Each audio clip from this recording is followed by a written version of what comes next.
At this price point, I don't think the Ajazz has any competition.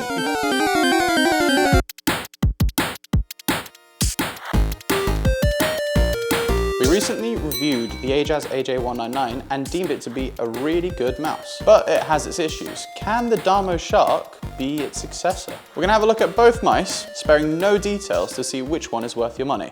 Both mice on the surface seem comparable. Same 3395 sensor, both wireless, both claim 60 grams, both use USB-C, unlike the Jeep Pro, and both currently cost $38. That's where the similarities stop. The Darmoshark packaging feels a lot nicer. The cardboard is a lot thicker and the foam inside is nice, thick. Not to mention, they gave us some extra goodies inside. The Darmoshark is actually a lot larger than the Ajazz. The size difference is probably what let them use a far larger battery, making the Darmoshark have an 83-hour battery life in comparison to the Ajazz's 40. Personally, I prefer the shape of the Ajazz, which leaves me a little disappointed because I'd prefer to have the additional battery life of the Darmoshark. The Ajazz is more suited for people with claw grip or smaller hands. If you have larger hands, or you like to hold your mouse like you're about to eat on it, the Darmoshark will definitely be a lot better size for you. The Ajazz has more of a ledge on the side of the mouse, which makes it easier to hold onto when you're lifting it off your mouse pad. The Darmoshark, on the other hand, has none of this going on. In fact, sometimes when I lift it off the mouse pad, it slightly falls out of my hand, so I need to grip onto it quite tightly. Though it looks like they foresaw this and actually gave us a little bit of a solution. In the box, they included some grip tape that you put on the side of the mouse, which will increase the friction, making it a little bit easier to hold onto. They gave us grip tape for the back, the sides, and the mouse buttons on the mouse. This increases the friction, kind of mitigating the issue. Aside from that, the Darmoshark has more of a curve on its mouse 1 and 2 buttons in comparison to the Ajazz. I feel like this was an afterthought fix to try and mitigate the fact that they knew that this was kind of a hard to hold onto mouse. Both mice feel of very great quality. Arguably the Darmoshark is slightly nicer because of the coating. I just sort of like it a little bit more. Until you click its back button.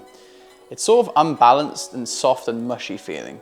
It's a shame because when you compare it to the rest of the mouse, everything else feels very tactile. I feel like this must be some sort of balancing issue. The Ajazz uses Huano switches, or however you pronounce them. They're rated for 80 million clicks. The Darmoshark uses TTC switches, which have a 60 million click rating.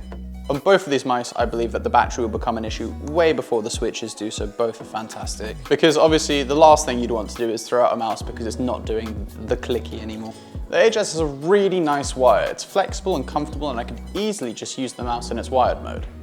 Unfortunately, I can't quite say the same about the Darmoshark. Yes, it's braided, it's a somewhat nice cable. It probably will last longer than the Ajazz wire, just because of the way that it's made and it doesn't seem to fray at all, but it does have memory, which fights the mouse, making it somewhat hard to use in its wired mode. It's kind of funny actually, because it feels like Ajazz actually knew about the Darmoshark, and to compensate for its smaller battery, they decided to give you a really good wire to just use it as a wired mouse. They also gave us a dongle extender, just in case your mouse is on the other end of the room. The one thing that I love about the Darmoshark over the Ajazz is that you can forget about software. Ajazz mouse has been reported to have acceleration on by default, and you can't disable this unless you go into the software. But the Darmoshark has no such tomfoolery. You can actually adjust every setting on the mouse by default with the buttons on the bottom of the mouse.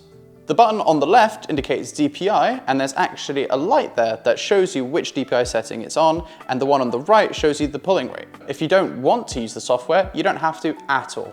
Despite all the silliness, both of these mice are absolutely great. There is one feature in this that we didn't mention because obviously it's not really a gaming feature, but it's very good if you have a Mac. The Darmoshark supports Bluetooth, and the Ajazz does not. So if you have a laptop with very few ports, the Bluetooth can come in really handy. But either one is a very solid recommendation, and it just comes down to whether you want to have a smaller mouse or a larger one. And if you'd like to get any one of those mices, there is a link in the description using our AliExpress referral link, and a video should be popping up on your screen right now if you want to watch any more of our content.